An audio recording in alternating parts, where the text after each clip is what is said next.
Donc vous rencontrez un juif avec une vache. Oui. Euh, il a tout de suite reconnu, on lui a dit qu'on a sauté du train, il avait l'habitude parce que ça s'est avéré qu'on n'était pas loin de Treblinka. Et les gens qui sautaient, il y avait beaucoup de gens qui sautaient, les Allemands la plupart du temps, ils ont tiré. Il n'y a pas beaucoup qui avaient la possibilité de survivre. Pour nous, c'était presque un miracle. Mais ces juifs, ils avaient mon état, ils disaient venez, on habite encore comme des menschen, comme des hommes. Venez, on va vous donner à manger. Il m'a ramené dans sa maison, on m'a mis dans un lit couvert avec un gros édredon. On m'a donné un bouillon, des choses que vraiment on m'a traité et j'avais beaucoup de fièvre. Parce que je ne sais pas, c'était à cause de sûrement ça que je me suis très fortement cogné à quelque chose, à un caillou, je ne sais pas, je n'étais pas très bien. Et tous les gens venaient me voir, des gens extraordinaires qui s'intéressaient à moi. Tout le monde voulait me donner à manger. Je ne pouvais pas, j'étais pas bien. Et mon beau-frère a essayé de voir comment ça se passe, qu'est-ce qu'on doit faire après, comment revenir à Varsovie. Parce qu'il voulait revenir à Varsovie, parce qu'on n'avait pas d'autres possibilités. Et 2 jours après, il y avait un monsieur qui travaillait à côté d'une plus grande ville, parce que ça c'était un bourg, c'était un village, tout petit.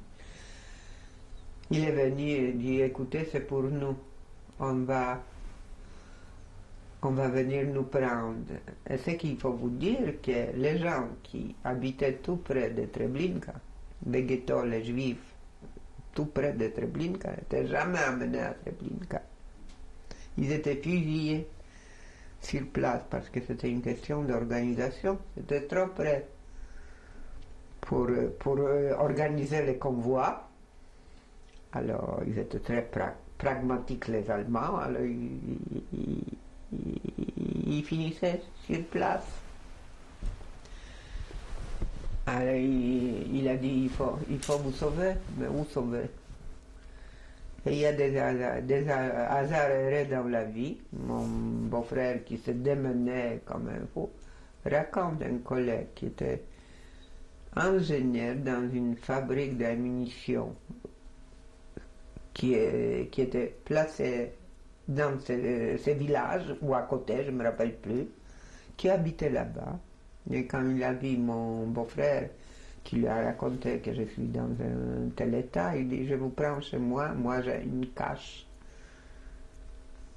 C'est assez rare, mais c'était comme ça. Et au petit matin, quand il faisait presque noir, on est allé chez lui, et la cache, c'était son grenier, était raccourci avec le même bois, et on pouvait rentrer. Une partie des greniers était... Ça, c'était la cache. Et lui-même a donné sa petite fille, a donné chez les Polonais, chez des Polonais à qui il avait confiance. Et dans les caches, il avait lui, sa femme, moi et mon beau-frère. Et on est resté là-bas de nuit. Et les Polonais qui cachaient leur petite fille venaient au petit matin leur dire que tout va bien, pour les tranquilliser. Et un matin, il me semble, je ne me rappelle pas très bien, c'était la 2e ou la 3e nuit, les Polonais est venu, il faut que vous vous sauviez tout de suite, les Allemands ont appris l'existence de vous, que vous vous cachez. Et ils cherchent, ils ont déjà cherché. Sauvez-vous parce que c'est dangereux pour vous, on va vous amener la petite fille au train. Et on est sorti de cette cache, c'était au petit matin, J'ai oublié de débrancher. Allez. Et moi, je marchais à peine. Et il fallait aller vers une station de chemin de fer. Parce qu'une seule chose à faire, c'était à revenir à Varsovie et essayer de faire quelque chose à Varsovie. C'était une grande ville. Oui, mais ça voulait dire que vous alliez retourner dans le ghetto? On avait cette idée de Vous retourner aviez dans le cette ghetto. idée. Parce qu'on ne savait pas quoi faire. Même moi, je marchais très très mal, mais je suivais quand même, arrivé à la station de chemin de fer. Qu'est-ce que je vois?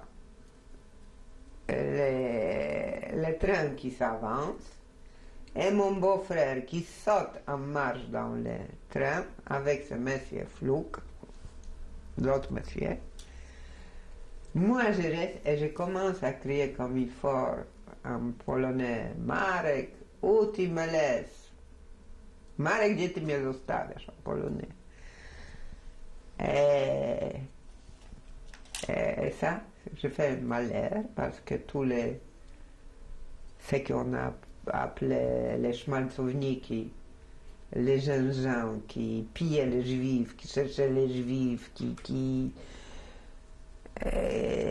étaient là pour ça, pour comment on dirait, qui cherchaient partout les juifs pour pouvoir les donner aux Allemands, de leur prendre ce qu'ils avaient, parce que il y avait des juifs qui sautaient des trains, c'était les points là-bas. Alors quand j'ai commencé à crier, ils ont tout de suite compris qui je suis. Et ils sont venus vers moi: petit juif, qu'est-ce que tu fais là?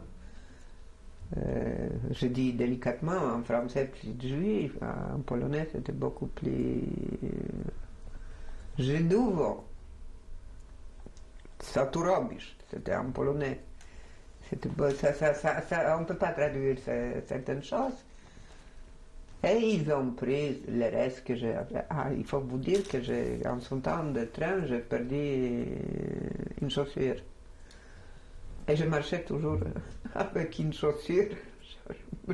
Je portais l'autre et je marchais avec une chaussure. Et ça aussi, ça marquait beaucoup. Et ils m'ont pris le reste que j'avais, les quelques zlotys que j'avais un Magen David, je ne sais pas, je ne me rappelle pas exactement, mais tous les petits bijoux que j'avais sur moi au moment où je suis allé dans le train, ils ont tout pris. Je ne sais pas qu'est-ce qui s'est passé. Ils m'ont dit: va-t'en d'ici, qu'on ne te revoit plus. Ils ne m'ont pas donné aux Allemands. Et j'y suis allé dans le bois. Il y avait des bois magnifiques. Et j'ai perdu de vue la femme de ce monsieur qui nous a recueillis avec son enfant. Et je marche dans le bois, et je vois une maison, je regarde par la fenêtre, et je vois cette femme qui est attablée avec son enfant chez les Polonais, elle boit quelque chose, et moi je frappe délicatement. Elle sort et elle me dit: va-t'en tout de suite, je veux plus te voir, je vais me sauver, toi tu peux être mon malheur, je veux plus te voir, va-t'en d'ici, fais ce que tu as à faire, ça me regarde pas, mais va-t'en d'ici que je te vois pas d'ici. Alors je suis allé dans les bois, et il y avait une route, je me suis assis sur la route et je me suis dit: maintenant que les Allemands viennent me prendre, je ne peux plus. J'étais malade, j'étais mal. Mon beau-frère parti.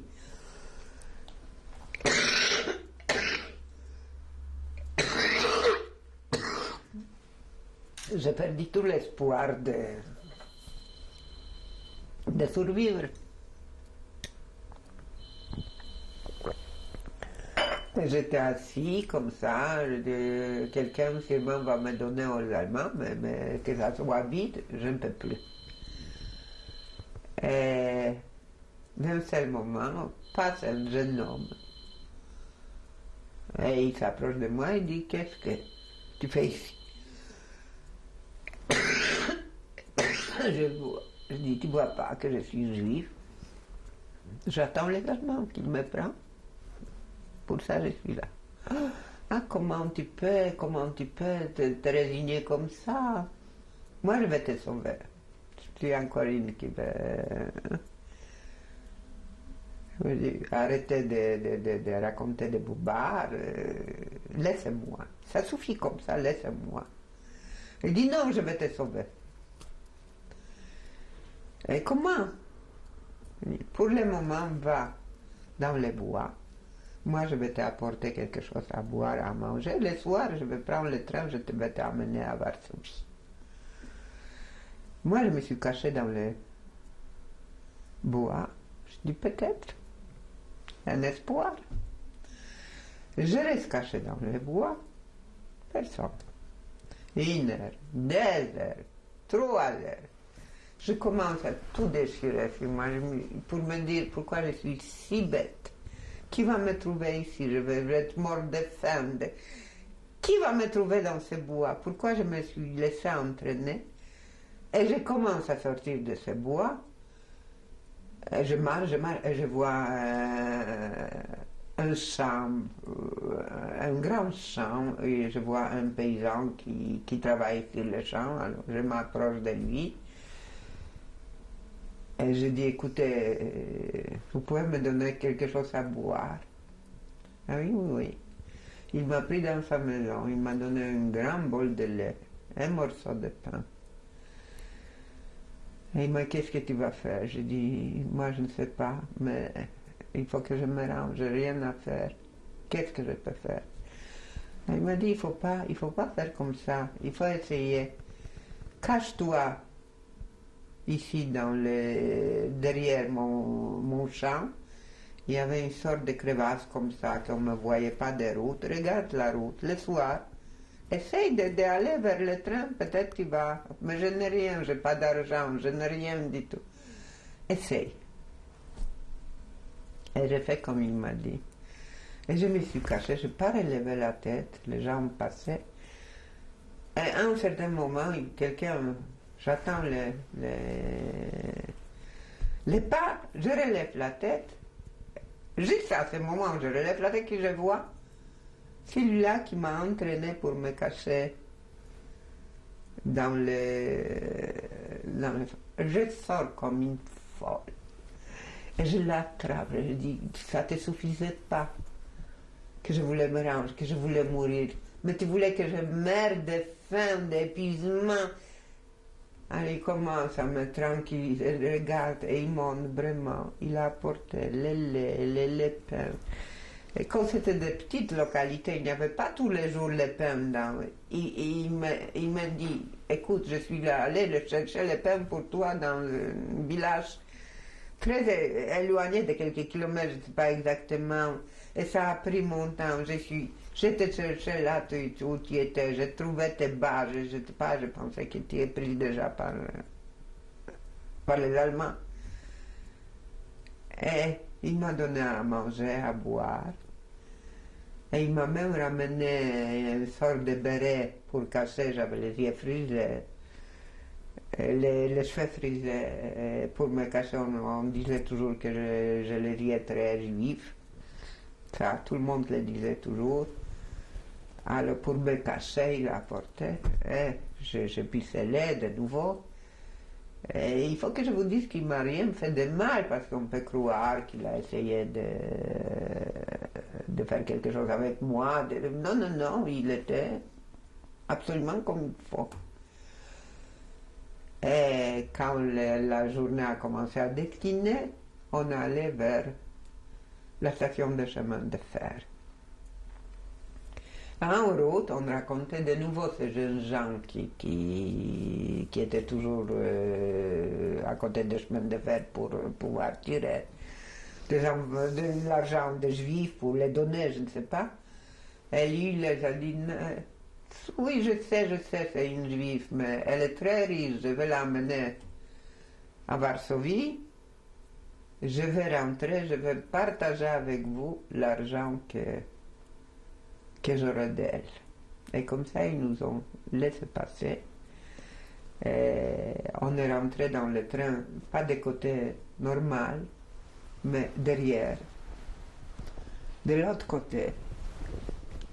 Et dans le train, il faisait très très noir.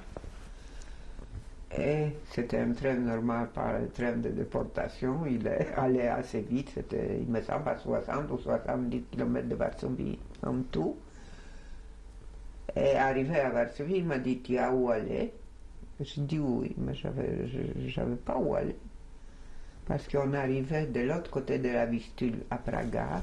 Et Ghetto était de l'autre côté. À part ça, il y a l'air policière, l'air de couvre-feu. Je me suis dit, je vais me cacher quelque part et le lendemain, je vais revenir au ghetto. Qu'est-ce que je...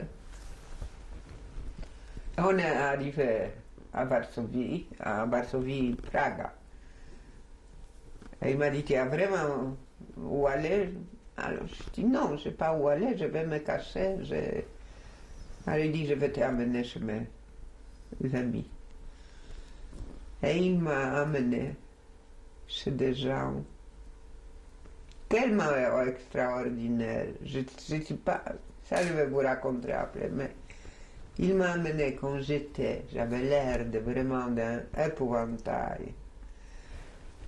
Il m'a amené chez eux, il a ouvert la porte, ils m'ont regardé, ils m'ont dit, viens, viens enfant, viens, assis-toi. La fille a mis une bassine d'eau, elle m'a lavé les pieds, le père m'a donné des choses à boire, il y avait un fils, des filles et le père, et la mère n'était pas là. Et ils m'ont donné à manger, ils m'ont lavé les pieds, ils m'ont couché dans le lit de la mère. Et le matin, c'était peut-être 5-6 heures du matin, la porte s'ouvre et j'attends une femme qui crie, mon Dieu, qu'est-ce que mes yeux ont vu, qu'est-ce que mes yeux ont vu, comment ça peut exister, où il y a les dieux, on a pris les moshek, les chames, elle commence à donner plein de noms juifs. Et qu'est-ce qui s'est avéré? Que là où j'étais caché les 2 jours, c'était son village natal. Elle était là-bas pendant qu'on a pris tous les juifs de cette localité qui s'appelait Batchki. Et elle a vu tous les juifs fusillés. Et c'était presque ses amis des enfants, ils étaient élevés ensemble, ils vivaient ensemble, il n'y avait pas dans les petites localités, ils vivaient vraiment ensemble. Et quand j'ai entendu ses pleurs et ce qu'elle a dit, j'ai levé la tête, elle m'a dit. Elle était heureuse de me voir, elle m'a dit, au moins une dans ma maison. C'était une famille extraordinaire.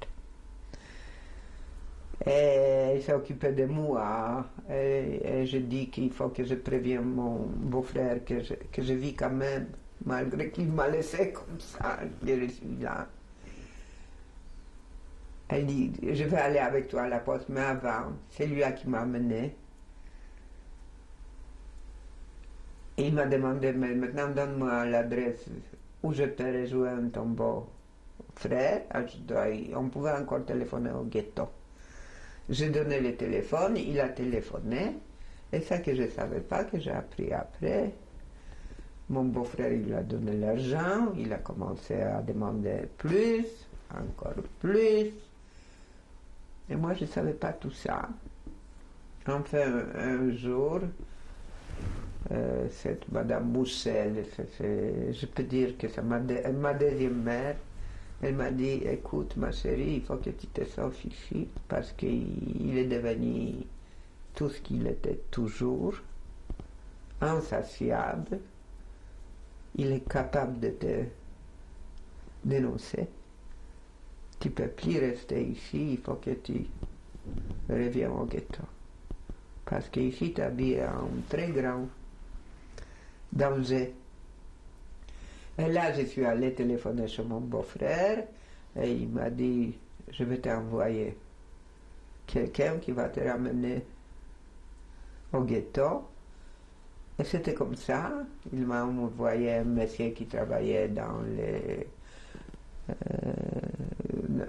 au ghetto, mais c'était le terrain polonais. Il y avait un morceau de ghetto qui était partagé en deux. Et il est venu me chercher, il m'a amené en tramway. Et ça, il m'a dit, baisse tes yeux. Ne regarde pas les gens dans les yeux, baisse tes yeux. Tu as les yeux typiquement juifs, ne les regarde jamais. On te reconnaît à tes yeux. Et avec un groupe de travailleurs qui rentraient de travail de dehors du ghetto, je suis rentré au ghetto. Après une semaine presque passée avec les Mouchel, cette famille que je vous dis. Et je suis rentré au ghetto, et au ghetto, la vie, on ne travaillait plus, mais on était toujours... on habitait toujours dans cette fabrique. Quand on voyait les Allemands de loin, on a fait semblant de travailler, on mettait les machines en marche. Et comme ça, on a commencé à marcher, à avoir les contacts avec les gens par les toits. On marchait pris dans la rue parce qu'il y avait plein de... on ne savait pas quand ou comment les Allemands ont commencé à attraper. Il y avait toujours des... Ah, il y a un mot qui me va pas, non, ils ramassaient les gens pour la déportation. Pour ne pas... On a appris à marcher sur les toits. On s'est déplacé comme ça, de toit en toit, toit en toit. C'était la mode des transports dans le ghetto de Varsovie à un certain moment. Et après, il y avait aussi, bien sûr, de nouveau les actions. On appelait ça actions. Et un moment, en janvier 1943, il y avait une grande action de nouveau, où ils ont ramassé plein de juifs. Moi, j'étais caché dans une machine qui était masquée. Alors, il y avait une toute petite place. Je me suis caché dans cette machine. Mon beau-frère et son frère se sont cachés aussi quelque part dans cette fabrique. On a préparé les caches. Et on a survécu, mais après ça, mon beau-frère a dit, écoute, maintenant tu sors de ce ghetto, tu prépares quelque chose pour qu'on puisse sortir. Et ça veut dire lui et son frère. Il n'y a personne de la famille qui est resté qui a aidé. C'était en janvier 1943. Habillé en polonais, ça veut dire portant un manteau avec la fourrure, parce que les juifs n'avaient pas droit de porter des fourrures. Je portais un chapeau avec un voile noir comme si j'étais en deuil, c'était complètement bête, mais c'était comme ça. Et la polonaise m'a passé son laissez-passer. Elle ne ressemblait pas du tout à moi, mais je suis arrivé devant l'Allemand qui gardait, ça s'appelait Wache, et je sors le laissez-passer, et il regarde, avant qu'il regarde bien, je lui tire de la main le laissez-passer, je passe.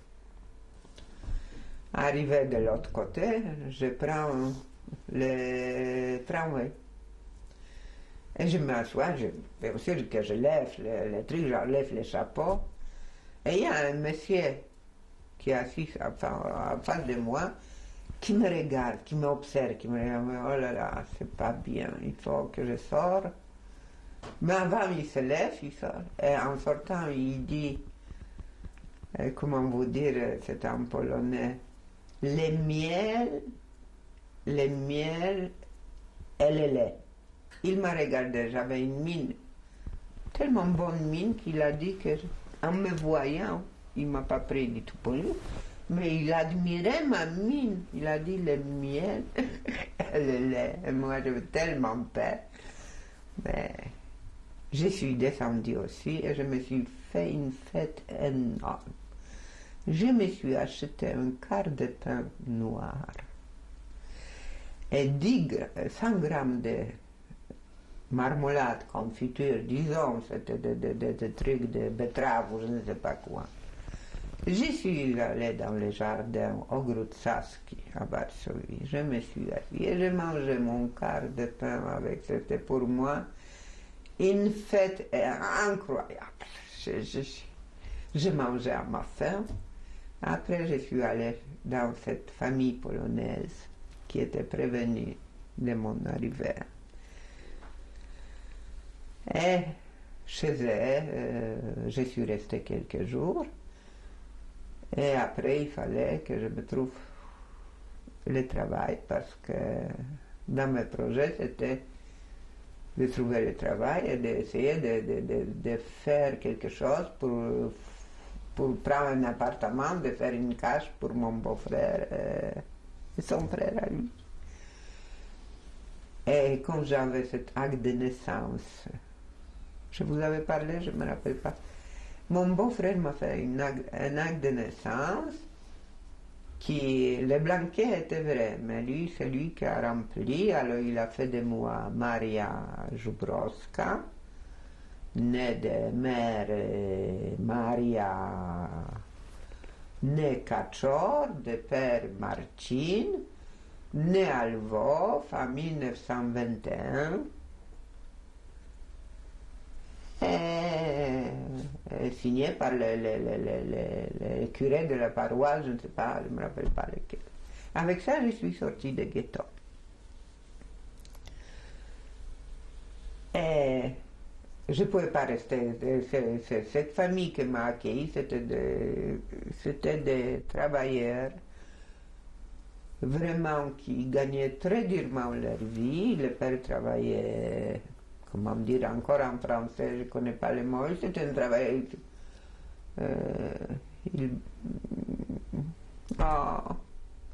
Comment dire, je n'ai pas de mots. Il travaillait très durement. La mère était à la maison, les autres enfants travaillaient aussi. Il y avait comme habitation, il y avait une chambre et une cuisine, c'est tout. Les toilettes dehors. Et ils m'ont quand même accueilli parmi eux dans cet espace vraiment très restreint. Mais je ne pouvais pas rester chez eux. Il fallait que je travaille.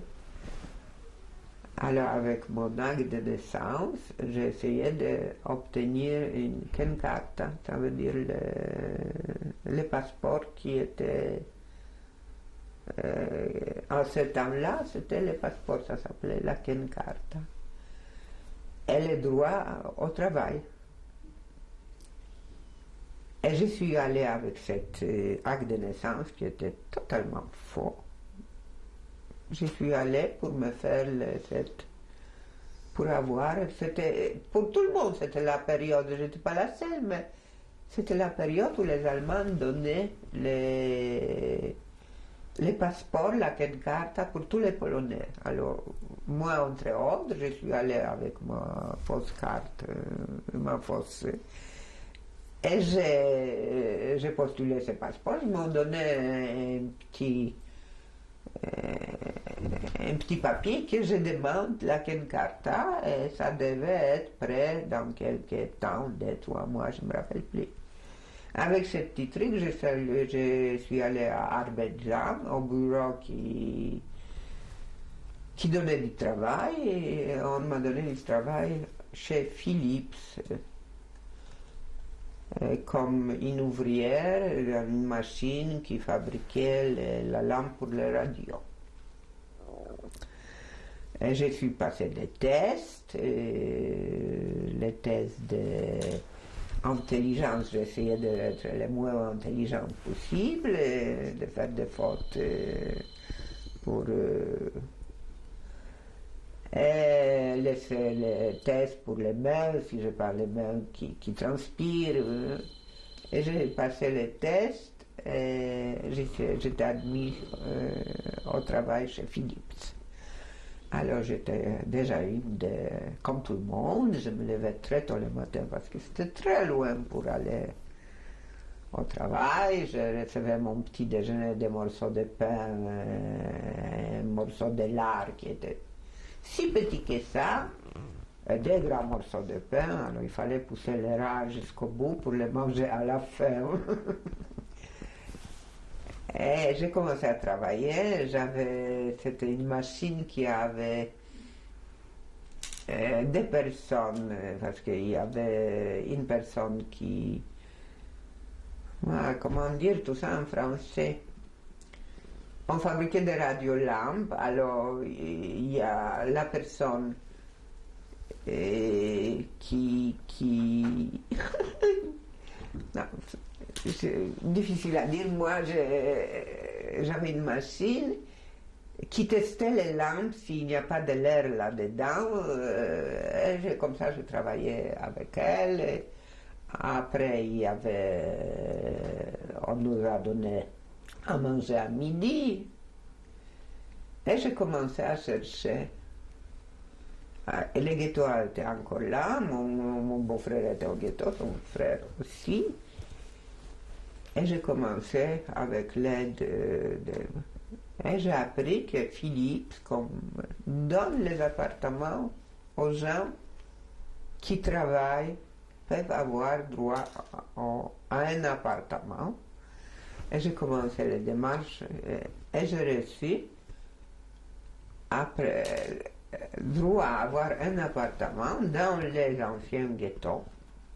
Là où les petits ghettos, c'était Rivalitsouf 10. C'était un appartement encore plein de choses avec les gens qui ont laissé. C'était au 5e étage, c'était une chambre, cuisine. Et j'ai aménagé là-bas et j'ai rencontré un ami de mon beau-frère il a provoqué la rencontre et qui a dit qu'il a aussi un frère, il va faire la cache dans cet appartement pour que mon beau-frère et son frère puissent se cacher, que nous deux, on va rester officiellement dehors. Et c'était comme ça. Il a fait la cache, et la cache c'était, comme c'était le 5e étage, il y avait la fenêtre, et c'était, comment dire le mot en français, c'était rajouté, ce 5e étage était rajouté. Alors il y avait la fenêtre qui était au fond. Et des deux côtés de cette fenêtre, il y avait l'espace vide dans les murs. Je ne sais pas si vous voyez ça, difficile. C'était difficile. Mais c'est très important. Alors, il y avait des espaces vides qu'on ne voyait pas. C'était des murs normaux dans la chambre, mais on pouvait... La fenêtre était au fond. Ça approche. Alors il a fait une sorte de... Sous la fenêtre, il a posé un meuble, comme on met sous la fenêtre. Et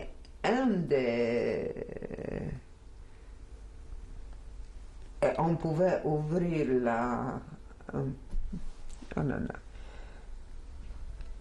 les murs de cette... Non, c'est pas un mur. Comment on appelle ça, que les meubles ont... Je peux vraiment perdu le mot. Non,